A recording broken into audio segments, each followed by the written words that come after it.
I'm going to give an example. We had a closing yesterday, and the attorney called me in the morning to tell me we had a huge walkthrough issue. I said, what is that? The closets need to be painted. And I said, are you joking? The client, the buyer, did not like the way the closets looked when the clothes were taken out. I said, this is a cosmetic issue. You're going to refill them with clothes, and we're not painting the closets. And it went on all day until they finally agreed to close. This is Laricy Live, and I'm your host, Matt Laricy, giving you unfiltered access to the world of real estate. We cover market trends, news, and give you the honest answers that will keep you ahead of the real estate game. Today, we are talking about crazy real estate stories. I feel like sometimes we make the process look very easy, but there's a lot that happens behind the scenes that can make this a little bit more difficult. Would you guys say that every real estate deal is very easy? Absolutely not. Yeah, so it's not. So what we did is to talk about these crazy real estate stories, we have a few guests on today. Jamie Lee Price. It's actually daily now. It's daily now. Yeah, she got married Daily. a couple weeks ago. Where did you get your name, Jamie Lee, from again? Just for the podcast audience out there? No. Because you're on, and you got to speak in the mic a little bit here, else I'm not going to hear you. The Jamie Lee came from? Jamie Lee Curtis. Okay, Jamie Lee Curtis. She's named after Jamie Lee Curtis. Shout out to Jamie Lee Curtis in case you're watching this. And Lisa Saul is one of the biggest attorneys in the country. Is that correct? That's correct. Thanks, Yeah. Matt. Okay. And she handles most of our real estate transactions, so we figured we'd bring her on. She saves most of our real estate transactions. I would say, yes, saves is a big one. But, again, that's what we're doing here is talking about how the real estate transactions go. And what percentage of closings would you guys say are crazy versus like what we'd say is status quo? I'd say 45% are pretty crazy. It's the emotions that gets the best of people. I always say that I was a lawyer at a commercial firm for 10 years, and I never dealt with any emotions like I've dealt with since getting involved in residential real estate. Yeah, I mean, I think everything it goes from what you think is going to be very easy, and we're like, wow, these are like super normal people, and then they just turn batshit crazy on us. And I feel like I've gotten a little bit more cynical towards people as I've gotten older and done more transactions, just because I just cannot believe the way people talk to each other. I personally never get talked to by anybody ever like I have in the last. I feel like in the last 3 years it's gotten even worse since the pandemic started. Anybody, you feel that way? I think when people get more stressed, they take their anxieties and stress out. You gotta lean in. When people get more stressed, they take their anxieties and stress out on people that they can take it out on, and just so happens to be you guys. And it's also there's zero boundaries with email anymore. People just work. They're home. They're not commuting. So it's nonstop. Yeah, I also think. I mean, I feel like I have a personality. People just feel like they could just relentlessly beat down, and they just think I'll be okay with it, which I'm fine. I mean, honestly, I don't really care. But it is pretty crazy what we see in this. And is there a difference in the way that deals close? So there is a problem. Do you see us there's certain things that come up as problems more often than others? Honestly, what I have found is it's usually not so much the attorney review process that's the problem. It's usually the closing week, the final walkthrough. Things come up at the end that people get so emotional about. People don't want to leave their house. People bring up, nitpicky things about a final walkthrough, and, they put their foot down. They refuse to close. So we have to step in as therapists and try to bridge the gap and get everyone on the same page. This is the thing I think is crazy. It's everything has been fine. Everybody's been great. And the screen door is broken. And they're like, I'm not closing unless I get $1,000. And you're like, well, first off, the screen door is probably $250, okay? And then they're like, well, I want $250 or else I'm not closed.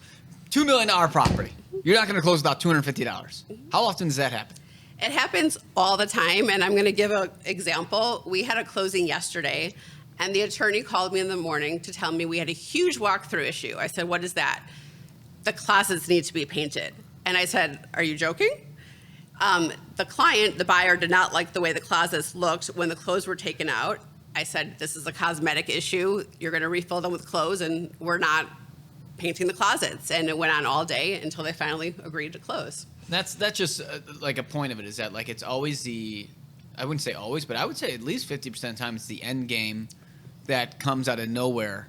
And I feel like people personally, I have this theory that if somebody feels like they lost the negotiations, they feel like their last FU back to them is they're going to try to get a couple dollars out of them, because a buyer's mind's like, well, the seller is not going to not give me a couple $100 to close, right? So that's going to be my win. And sometimes you run into sellers, it's like, I don't give a shit. Like, I just won't close. Like, you know, Totally true. like, and we have a lot of extremely wealthy clients that literally, and I'll tell them, like, I'll be like, you really want to hold this for another 3 months? It could cost you 20 grand. And they're just like, don't care. I really don't care. I think that final walkthroughs are kind of like calling bluffs. Are they really going to walk away if they don't get $250? Because they just paid so much money to go through this whole loan process. They have all the dates scheduled.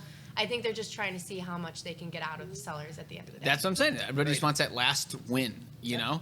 And it's something that kind of drives me personally crazy. Do you guys have like an inclination or a gut feeling when we think we're going to be dealing with a difficult transaction? Yes. 100%. You could pretty much tell by either clients or the other side attorney's personality if it's going to be interesting. I kind of, when we go under contract, there's a lot of times where I'm like, 10% chance this closes, or 50% chance this closes. And we have percentages, right, in the office. And That's then, true. and then like I'll walk in after an appointment and Jamie's like, guess what? That deal died. And That's it's just like, actually not what happens. like- I'm like, okay, do you want to hear the bad news or the good news first? Because literally bad news put Laricy in like the worst mood throughout the rest of the day. So that's the last thing I want to tell him in the middle of the day. I wouldn't say I'm a moody person. Lisa's not even here half the day, and she laughs at that because she talks to you on the phone, and she knows you are a moody person. He's not moody if he wins. Okay, let's put it that way. But here's the thing. It's like, because the way I look at it is this. It's like you work. Imagine this for people out there that are in real estate. You work 3 weeks of your job, and at the end of the job, the 3 weeks, you go to get your paycheck, and instead you're like, you know what? I'm going to give you the money. You know what I mean? Because that's how I feel when a deal dies. Because we just did all the work. We're at the finish line, and then it's done, and then we have to start over. Or we get fired sometimes. You know, unfortunately, we get blamed if the deal dies. I mean, you know, there was and in fact, I'll jump ahead in the story. I just thought of it. There was one time where I showed a buyer a place on Michigan Avenue. And it was somehow I knew the person through somebody. And we went under contract, and the sellers needed to buy this close on Michigan to buy their place in Texas. Remember that? Oh my God. I can't believe we didn't think about that. And then all of a sudden, 2 days before close, we got a cancellation letter. This is the worst, because the transaction is cruise control. You get a call from the lender. What's the lender say? We're good to go. We're going to be clear. How many clear to closes have we gotten that have not actually been clear to close? We get so many. Lenders send clear to close, and then 4 days before closing, just kidding, we don't have the HOA approved. We need something else. Yeah. Yes. Or like the PAL comes back last. The paid assessment alert's different. But in this scenario, we were told we were good. 2 days out from close. The sellers were legitimately in a moving van going down to Texas with their newborn kid to close on their house of their dreams. And we got a cancellation letter. And you ruined their kid's Christmas. That's what they said to me. That's what the seller told Matt. I remember this deal. Yeah, the seller told me that I was not only the worst human being of all time, but I killed Christmas, is what he said to me. And they had a nervous breakdown on the phone, and I don't think I've ever I've been talked to worse, but it's up there as some of the worst yelling and belittling I've gotten in my lifetime. And they kept yelling at me, how can I do this to their family? And like I said, like, we're only as good. This is a Bob Laricy quote. We're only as good as the information given to us, right? That's correct. So, and this is why Jamie does 2 updates a week. So if something bad happens, we're like, here it is in writing what the lender told us. Like, if I could legally put a gun to somebody's head and close the file, I 1,000% would, okay? I mean, I guess, with the laws we can at this point, but I'm just saying in general, like, we would try to do it. But at this thing, the deal died, and they fired us as a result. And then I convinced them to hire us back, and we did sell that. But like it took me pretty much doing the deal for free to get them to come back, and they hate my guts to this day. If you're watching this, I'd be surprised, because they don't like me. But they blame me for it, and I had absolutely nothing to do with that side, because the lender told us everything was good to go. And unfortunately, these are the types of things we run into with transactions. And when we talk about what are gut feelings we have, what gut feel we don't have. I didn't have a gut feeling that would die. When somebody doesn't respond to me or like they don't give me a straight answer on things, that's when I have a gut feeling that something's wrong. Right. I mean, there's always the dancing around, and I do feel like transactions have gotten a little bit harder recently for two reasons. One, I think people are batshit crazy right now, just in general. I mean, the fights on planes, fights in general. I think we as humans are meant to interact with other people and we feed off people's energy. And I think the fact that people are locked down, we were like a dog in a cage, like we've been lashing out at people. And I think just in general, people have been like that, right? I mean, I don't think I've been treated like this in my lifetime the last 2 years. But the second thing is that as a result of the real estate market being hot, we've seen a lot of new agents in the business. You I know? don't know what they're doing. It's a problem when there's newer agents who are not familiar with how to advise their clients on what's appropriate and not appropriate to ask for during the inspection. I mean, perfect example is that guy from Fulton Gray. So I'll call him out. I hate this guy's guts. That guy, I despise him more than anything in the world. I want to see this guy fail. That sounds terrible. I don't care. This person, his client, he wasn't in there because he was on a plane, and he was telling me how he's worth $4 million, or he lives in a $4 million mansion. Remember this? It was at 520 South State, and the buyer walked into the final walkthrough. Jody at the time opened up the door, and the buyer goes, "I'm not coming in." And Jody goes, "What do you mean I'm not coming in?" And he goes, "I'm not buying this property." And you weren't the attorney on this, but you ended up being the attorney later on the second time. Remember But the buyer goes, "I'm not going to close on it," and looks at Jody and goes, "What are you going to do about it?" And Jody's like, Jody panicked. So she calls me up. And I'm like, "What do you mean? Like, we got to earn this money. You can't just not close." You have right? binding contract. Right. But here's the thing is people are crazy. Like, people don't give a shit about anything. Like, they're like, "Come sue me." Everybody is fearless until money gets involved. So I call up their agent. I'm like, "I don't know what you think you're doing here, but like, you can't just cancel the contract. Call your person up." And this guy goes, "You don't know who I am, but I know everything about anything. And I'll tell you right now, we don't have to close this deal." And he's telling me how rich he is, and he lives in a $4 million mansion. He's on a plane. He's like talking like shit while he's on a plane. I was thinking, maybe this guy's flying private, right? Maybe, who is this? Maybe this guy just is from a super rich family or whatever. And he works at Fulton. So I'm like, I can't be that big of an agent if he's, just starting off there. So I look him up. He's a flight attendant. So that's why I was on a plane. Okay. And he does real estate part-time. And this is his very first real estate transaction. Now, guys, there's something called info sparks out there. So whenever we have trouble with agents and they talk about how great they are at their job, I immediately go to info sparks and I look up their stats. And I could do it within 10 seconds. So I could be on the phone negotiating with these people and they're telling me how they know more than me and, real estate is in their bloods and blah, blah, blah. And I look them up. I'm like, this is your first real estate transaction. And it says when they got licensed. I'm like, you've been licensed for 6 months. And this guy's trying to tell me what to do with the thing. And you know what? They ended up killing that deal. But we got some to keep the earnest money. We got to keep $5,000.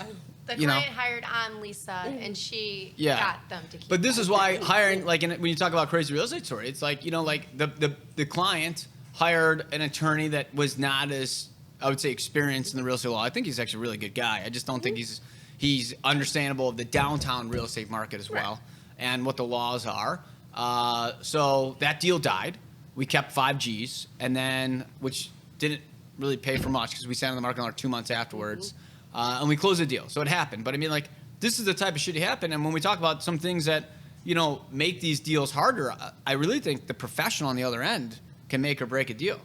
100%. It's like you get these newbie agents or something like that, and that's some of the things that are making this more difficult.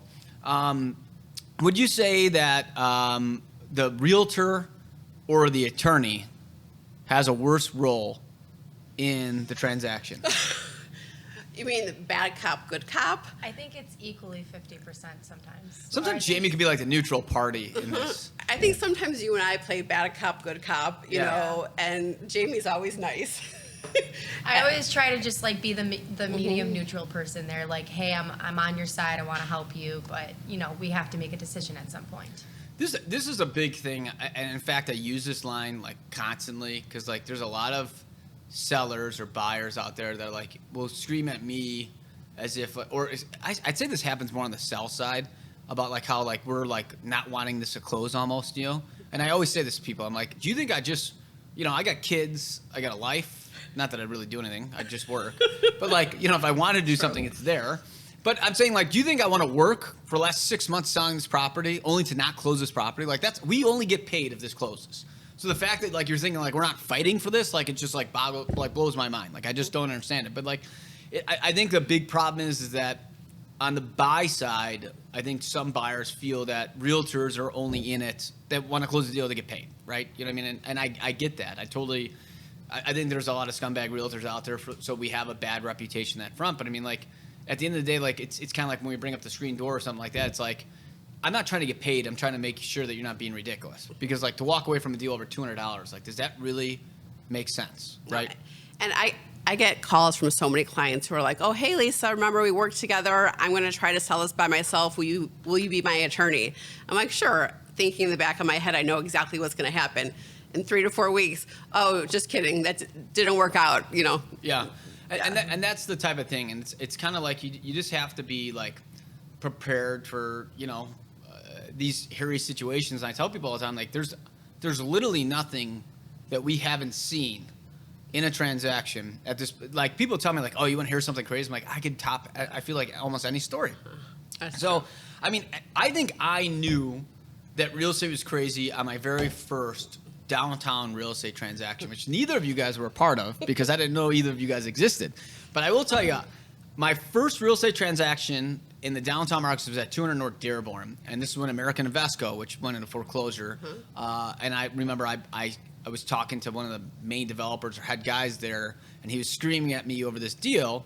And this was my first deal downtown. The guy was just, I don't know why I was getting yelled at, and I literally said to him, I said, I'll be in business longer than you will be, and I'm not going to be talking like that. And American Invesco is no longer in business, just for the record there. So we did beat him on that. Did you just bring up that story just so you could say that? Just saying. 100%. But Where is this correlating back to closing? So because we're at the closing table, and my client was from China, and they brought a gym bag full of cash. Oh, that's fantastic. And they put it on the table. And they were just like, here we go. And they did not speak English. And I was like a fish out of water. So again, this is why I think experienced agents, because like nowadays, I would have been like pre-warning these guys, don't bring cash, only stuff. The attorney we were using at the time, I don't know why I didn't tell them, like it can't be cash. I don't know why they thought cash was cash. And they came with a legitimate like big gym bag. That's fantastic. Full of $350,000 cash. No joke. And they put it on the table. That's when the guy dangerous now to do. Well, now today it is, but I mean, back then, I mean, you know, I don't know. This was like 2008, 9, something like that. Okay. And like, I just remember thinking, is this what I'm going to be doing with my life? Like, this is the type of shit I'm going to deal with. And then from there, this is true story. From that closing, we ended up having to go a day later because I had to deposit the money and then wire it over and stuff like that. Okay. But later that day, I went to a closing on the south side of Chicago at on 95th in Oak Lawn. And back in that time frame, the sellers and buyers would be at closing. Okay, remember they would both be there.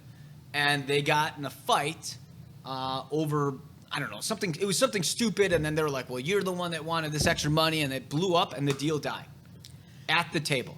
Literally, it was like an $88,000 or $87,000 little condo in Oak Lawn, and the deal died. And I almost cried because, like, at this point, like, I'm not doing any business, okay? And the fact that the buyer and seller were there and ruined the deal, and then I never heard from that client again ever in my life. That can happen. So we see crazy stuff, but more recently, we've personally have had some pretty crazy closings.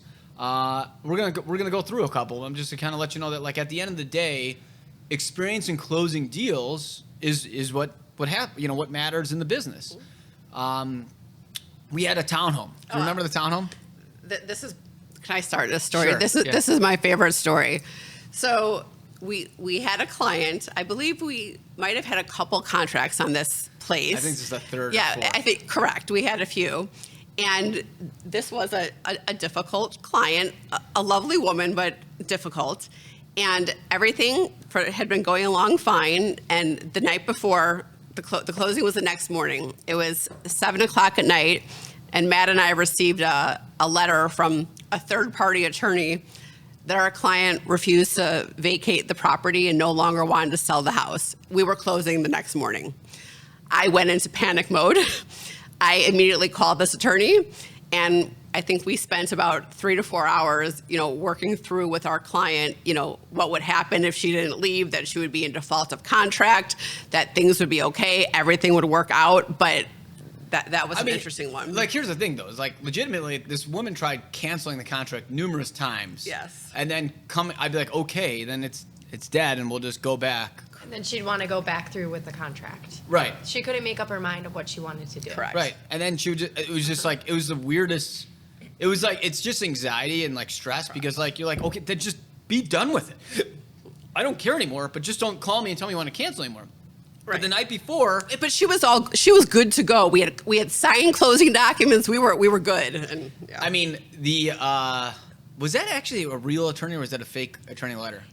That was a family attorney. It wasn't a real estate attorney. It was a family attorney, and I think it was just her last attempt to try to get out. And Change is scary for Yes. people, and I think she hadn't moved from that house in a long, long, long time. And then they left. I remember the buyers that bought that were super upset because they left like a bunch of cinder blocks and stuff in there. She didn't remove a lot of the personal property. And I made Catherine go and pick them up. Oh, jeez. But I heard something crazy about that story is that those buyers that bought that townhouse ended up buying one of our other homes that we were selling in Bucktown because they flipped that place. And Wow. then they It looks actually amazing now. yeah, they did a great job on it. And they bought our place in Buck, and they hated us because they blamed us for this, which I get. Because I also did kind of explode on the buyers because at the very end they were complaining about these cinder blocks. I'm like, listen, do you have any idea what we had to do to close this deal? There's 4 cinder blocks in the garage. Like that guy was jacked. Like I'm sure you can remove them. So as a FU back to them, I sent Catherine, who's like our smallest agent, to go move the 4 cinder blocks, and they watched her move the 4 cinder blocks. So like I was like, this is just stupid. But those buyers came back and bought some. I was like, they were cool people. I was just like, that's the thing is the emotions can get the best of you. People get so emotional, and they think everyone's trying to take advantage of them. They don't, they take it out on us, and you just can't take it personally. I mean, I took it personally in my own transaction at 500 West Superior. But here's the thing: it's like you get mad because people are trying to screw you over. And so I always say it's easy to talk shit, but when you're in there, I know this guy was taking advantage of me, and I gave the place away, which was fine. And then they were taking pictures. I gave that place away. Sorry, can I just stop real quick? So Matt always tells people on the phone about how you have to put your emotions aside and just get through it. We're almost to the finish line. And he's here at the office being like, I'm not closing tomorrow. I'm not closing. Fuck this guy. That's exactly what And happened. me and Lisa are like, Matt, relax. You gotta meet somewhere in the middle. Just take a deep breath. Take a second to relax. I will say though, again, I'm saying why exactly what happened. I could see why people get mad, but I was getting upset because the thing is that it was when you talk about the last win. In my mind, I was taking at least a $400,000 hit on this property. I took a huge bloodbath loss. And here I am. I gave every time he gave us inspection list, done. I was I did everything on the list. I didn't complain about anything at all. And then they did the final walkthrough, and it was one last I could bend you over backwards. And then they went back in there again afterwards and were sending me a picture saying they want even more money back. So I could see why people, because you get a last straw. For me, that was the straw that broke my back. I'm I was cool this whole transaction. I didn't do shit. Did I not give them everything they wanted? You negotiated very well. I gave them everything they want. I'm okay, you have it. You want this fixed? Done. I'll fix it. I fixed everything they wanted. And then at the very end, he's just what? I want an extra $5,000. Well, I think what upset you was that he went into the unit again. By him. So that's the other thing is we gave this guy the keys and gave them to him. Because he was going to be closing at 9 a.m. the next day, and it's kind of just common knowledge. You don't go inside a house until you own it. Right. Correct. So here I was being even nicer. Correct. Okay. You were I think I nice. handled myself extremely well. I'm here's the keys, dude. Congrats on everything. Blah blah blah. And then he's texting me at 11 o'clock at night inside my unit asking for money. Yeah. I mean that's pretty effed up. That's actually never happened. What did you respond back to him? We said no. Oh, I said I was gonna call the cops. Yes. On him. Yeah. Yes. Yeah. But he was trespassing. Yes, he didn't know he was, but he was. I mean, technically, he doesn't own the place, but Yes. I can see why people get mad. So, like in that situation, when we're talking about it, I mean, in our I've sold almost 6,000 properties. I've never had anybody go back to a property after on their own. Well, at least we not that we know of, and then come back and ask us for more things after they go view it again. Videos of him in the shower. This guy was like this. He's like, "Yo, bro, like, how do I turn the shower on? I need $5,000 back for this door." And I'm just like, "You gotta be." I'm like, "Is this guy in my property?" So like, yeah. I mean, so like these are the type of things that we run into. I mean, people talk about like crazy situations. That's pretty crazy. But what about the time where we had a very fast close cash on Fullerton?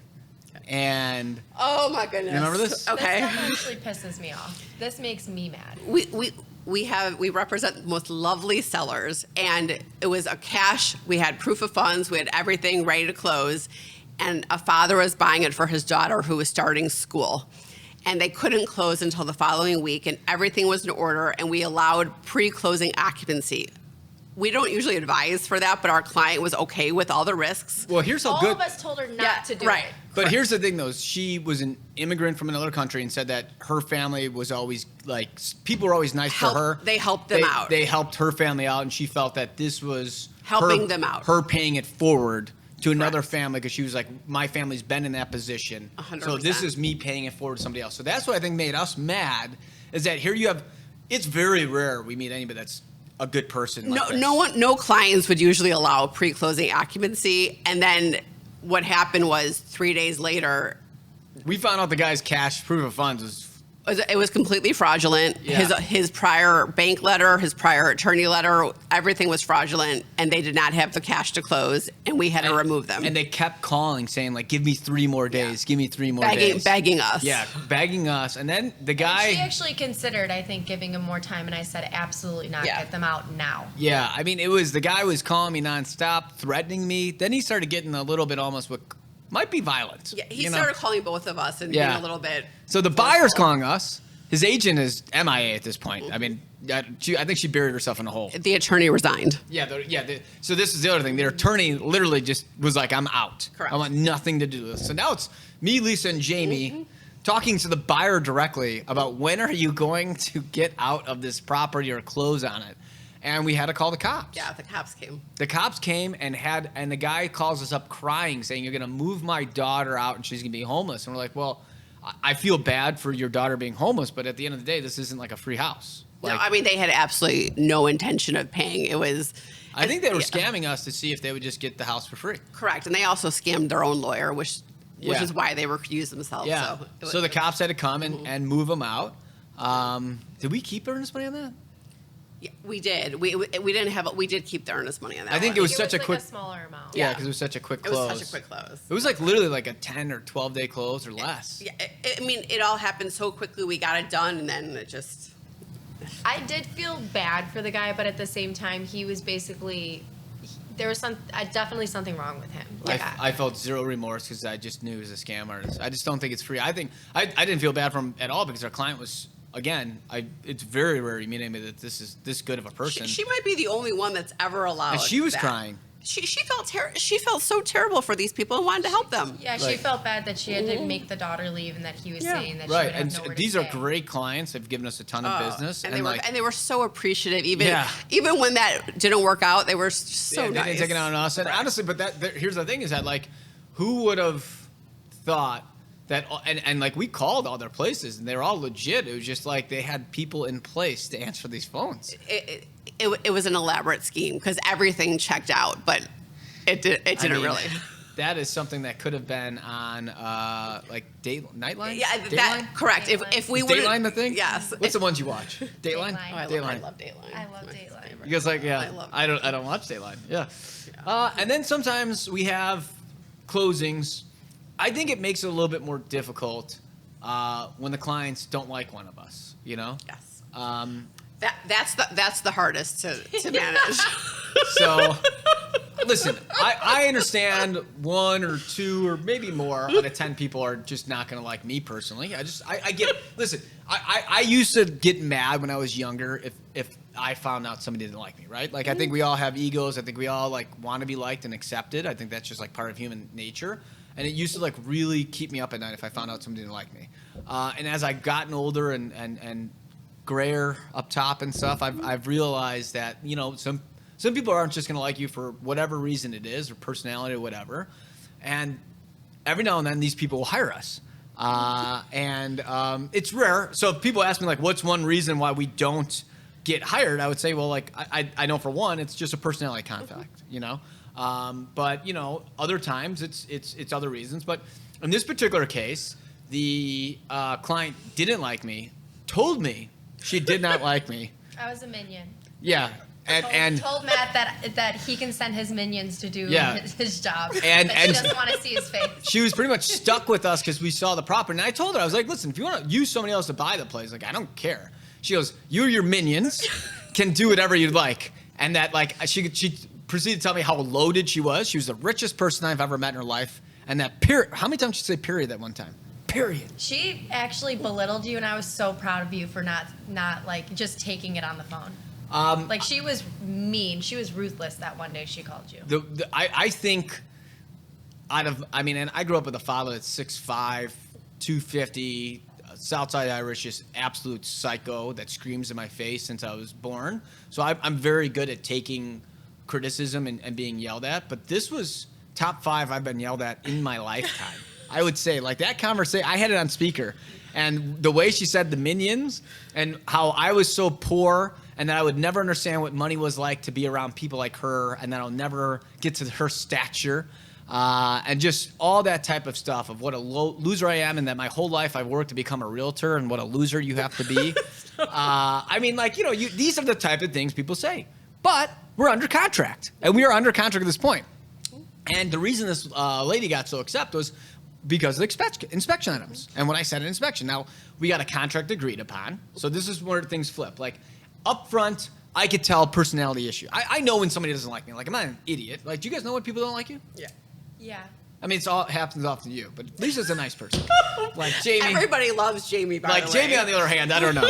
But like, I know when I meet somebody, I'm like, there's energy. Like, you could just tell you just don't click 100%. A little bit.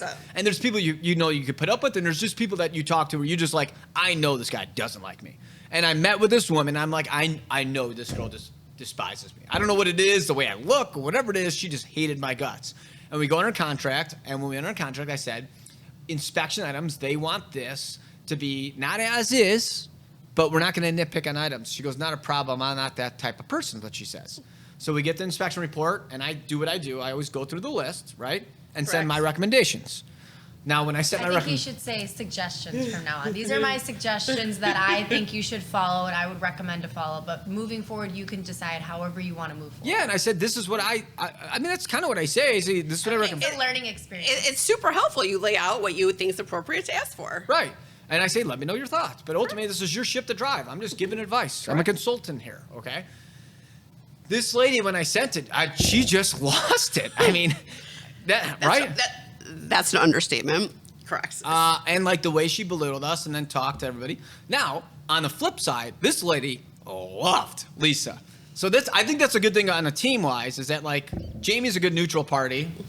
I was not really a neutral. I was kind of Lisa's helper on that. But, like, people who usually don't like me, like, love Lisa. They're, like, same personalities. Like, we're opposite personalities. They, like, love Lisa. So these two are best friends belittling me to get the deal done. So... Actually, she asked Matt at the end of the deal, I think Matt gives away a gift, and she asked Lisa if she wanted to come over and drink some of it, but didn't ask Matt to come. Yeah, she's like, let's try to drink some of this stuff that Matt gave us. And hey, that's how big of a person I am. I knew they were bad, and I still gave her a gift afterwards, which I didn't have to do. But to show you, like, how we close it, how we combat this. So we have somebody that hates my guts, doesn't want to close. How many times you said she was going to cancel? Yep. And we're like, listen, then just cancel. If you don't want it, then cancel and fire us and hire somebody else to do it. But she wanted this place, and she just wanted it done. So we found somebody to do all the work, right? That was miserable for me, by the way. For some reason, like, the quote kept cutting off, so I kept being like, why don't you have these items on the quote? So what we did is we took the inspection. Well, Jamie took the inspection list, and you found somebody To do all of it. To do all the work. And then we help pay for I it. arranged all of the setups for it. Yeah. So I arranged setting up who's going to come in, who's meeting them, who's doing Lean in. that.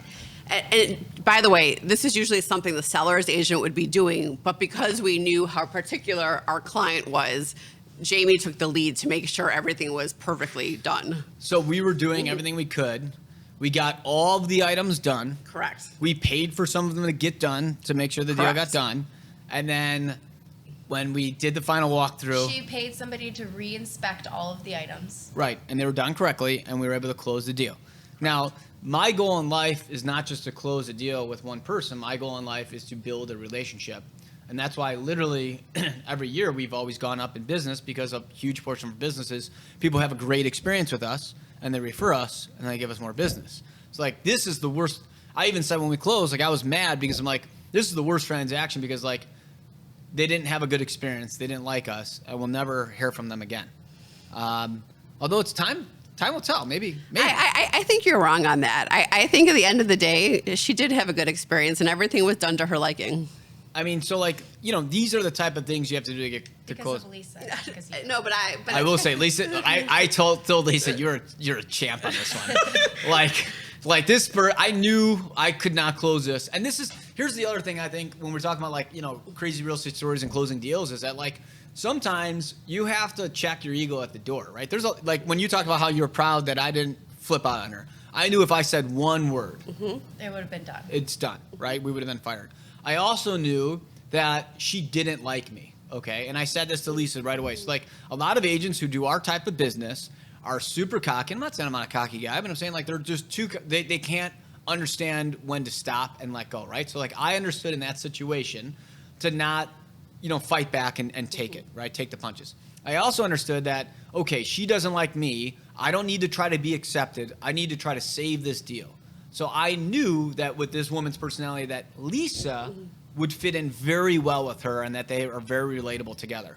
So I let Lisa drive the ship rather than me drive the ship because my ego had to get in the way to close the deal, right? But ultimately, that's what got the deal closed. Yeah, that was a hard one, but we got it done and there were no problems. And sometimes when you have problems and you have egos, we also have to sometimes check buyers or sellers' egos, you know? It's like we had that deal in here where they hired their own attorney. You weren't even on it. And we couldn't close because they wouldn't sign the paperwork. Remember that? Yeah, so their attorney was a family friend. He doesn't do real estate, like in Illinois, really. And You have to lean in. He didn't lay out all the closing paperwork properly. I just so happened to be on vacation. I think I was on my bachelorette party. And Perfect. This is why Jamie's not allowed to take vacation. I feel like Jamie leaves for vacation, course you're and then like the shit just falls down, and then Jamie's like, hello, no, get me a vodka tonic. I'm sorry, what, Matt? Yeah, no, that deal died. I gotta go. And I'm like, what deal died? Who's getting vodkas? Why is this not closing? What? And then like I'm texting her, she's like, I'm busy. I was like, what? You know, and this is one of these instances. I've learned that you have to blow off some steam at this job. Like there's not much work-life balance, so you really need to take the time off. And when you take it off, you need to do it. Actually, take it off. Yeah, vodka tonics will throw Matt in a shit show here.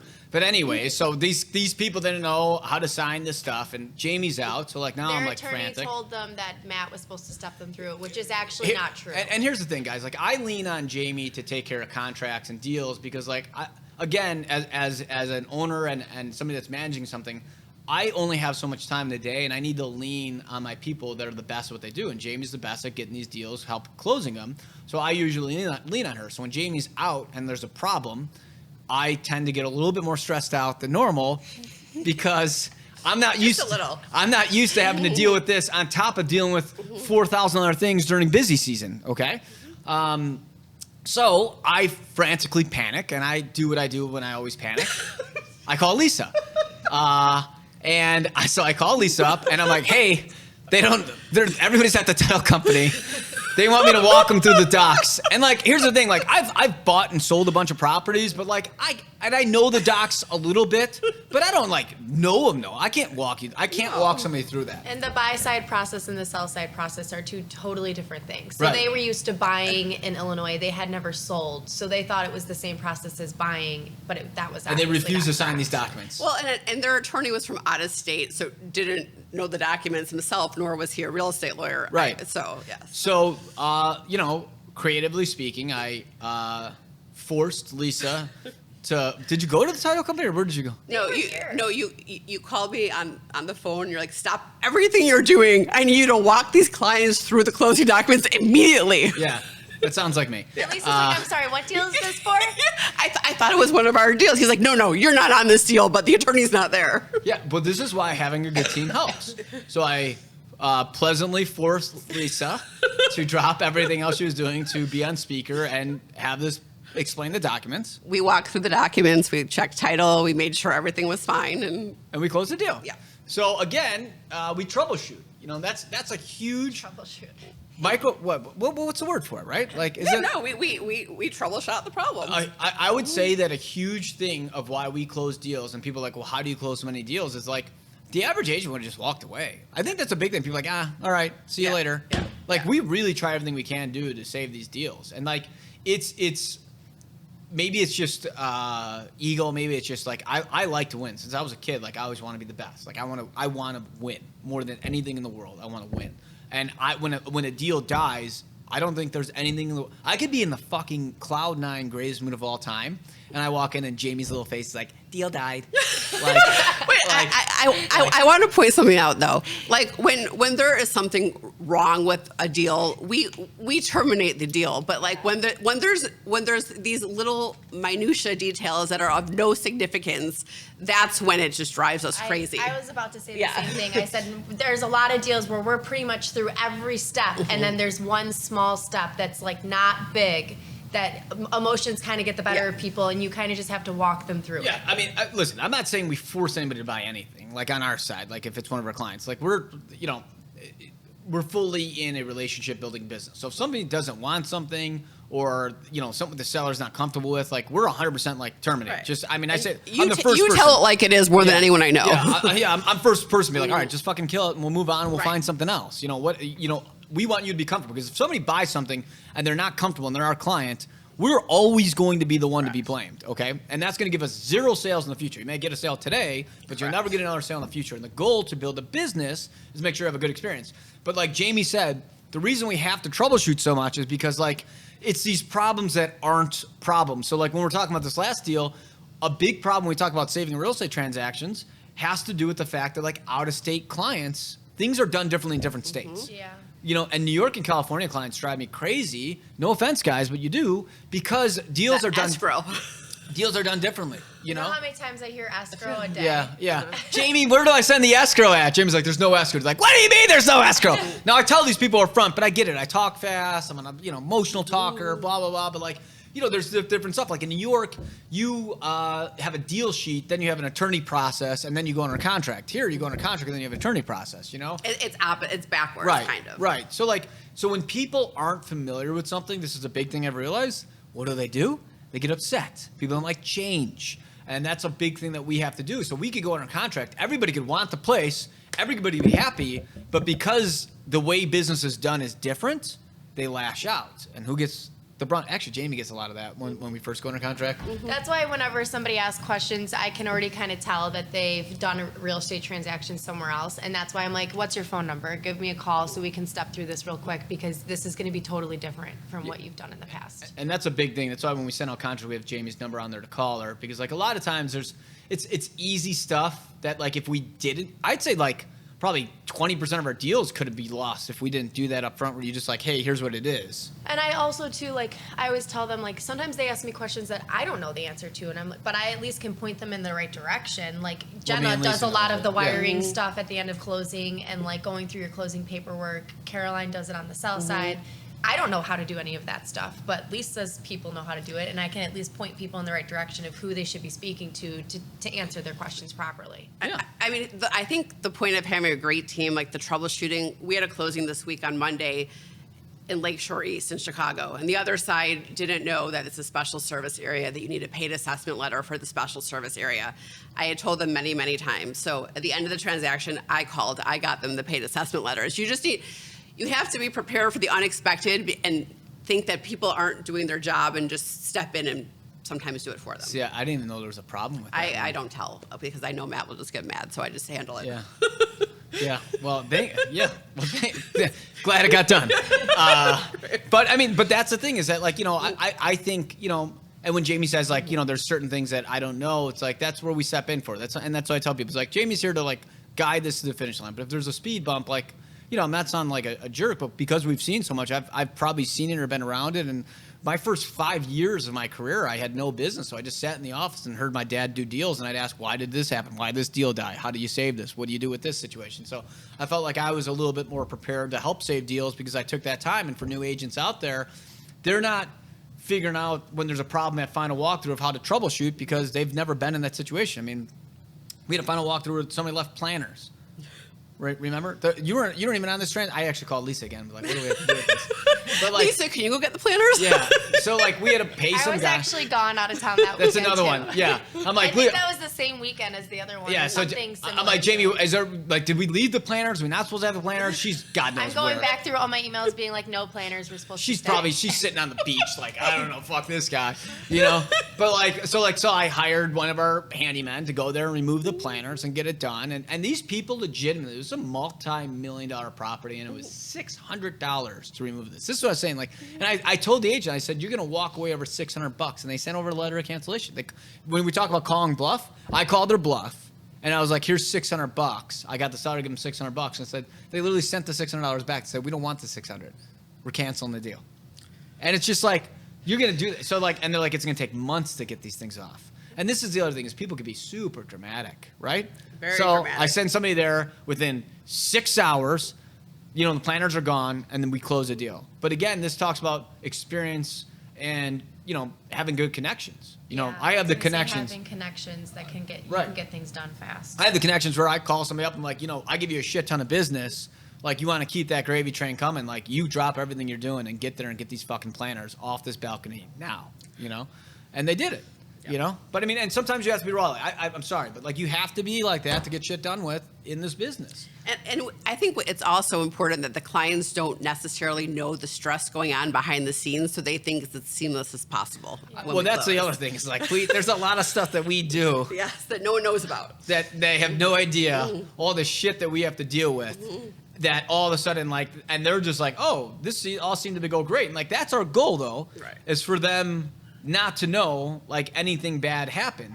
And, you know, every now and then, too, though, like, we have to deal with, like, people that are in positions where their emotion gets the best of them and they take it on us. But it's our job to kind of save this.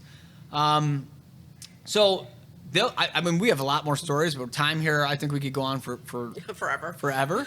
So we're going to cut it at that. If you ever want more stories, we could tell them. We could do a part 2 of this, okay, if we need to. But I would say at the end of the day, the best advice that we can give is have somebody in place to manage the transactions. You know, like a Jamie in here who that can stays calm. Yeah, that's it. But Jamie's got Jamie is a lifesaver. We can't say enough. I don't know if I would say things. Jamie has a calm personality though. I do. I think I have a calm personality. I would say I hear you. Well, compared to me, but I mean that's like saying like. No, Jamie's calm. Jamie reassures clients. You have like, say, I have an Irish anger personality. You get really mad, and then like 2 seconds later, you forget what you get mad about. You know, like that's the type of personality. I've seen you have it on clients or on agents when they don't do something right. I get frustrated with agents because they know when they're screwing somebody over. Yeah. Like, I don't like when somebody thinks I'm an assistant and calls me and talks down to me like I'm an idiot. Like, I'm not an idiot. Like, I closed 400 transactions with Matt a year. Please do not talk to me like that. That's when I get mad. Yeah. We did like 600 last year, but that's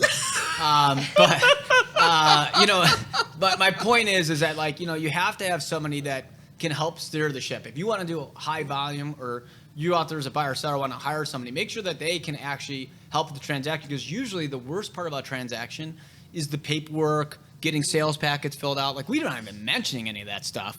Getting condo docs from buildings, you know, having that right system in place. having an attorney that also has a team in place. I mean, Lisa's got an attorney that, or a team that has people who review the counter docs, get the counter docs, get paid assessments letters, make sure the paid assessment letters are correct. That's all they do is manage condo documents. And like these are big problems. And then you have people like myself and Lisa to help steer this to the closing and troubleshoot when you do have these big problems. So like you almost half the places are some sort of crazy story. I think it's, do you let your emotion get the best of you and have the deal die? Do you not try to do anything to close it? Or do you step in and say, like, here's what it is. Do you really want to lose this over X amount? You know? And that's, and to leave, one last thing to leave it as, I break it down a lot of times to sellers who are like, I want to walk away over $1,000. You know, when we talk about inspection items, which are bad, we say, I'm going to walk away over $1,000. I say, listen, I'm not saying you shouldn't be mad about $1,000, but the place is vacant, right?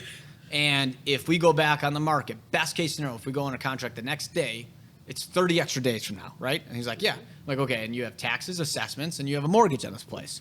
And it's going to cost you $6,000 more to hold this for 30 days. So that's a $5,000 extra cost to you than just giving $1,000 now, Yep. right? So you lose more money by not giving this money than you do by giving the money. And I break it down like that. And I always say to people, like, I'm the cheapest person you're going to meet in a lot of cases, okay?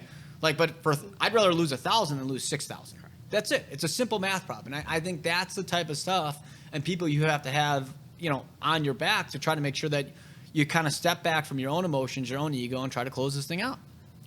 It's totally true. You just have to remain calm, act as a therapist half the time, and just manage everyone's emotions. You are a phenomenal therapist. In another life, that's going to be my other job. Yeah, you're very good. I would say both of you guys are pretty good therapists with people. You know? Do you agree? It's mostly I think, yeah. Yeah, you have to understand people and get on that same level and You just have Get to there. to, you know, be nice to people. Yeah. Just little sugar and honey goes a long way. I mean, I 100%. agree. Yeah. get more bees with honey. Yeah. Okay. All right. Well, guys, that's it for crazy real estate stories. We'll do a part 2 if we get good feedback to give you even more stories. But thanks for listening to Laricy Live.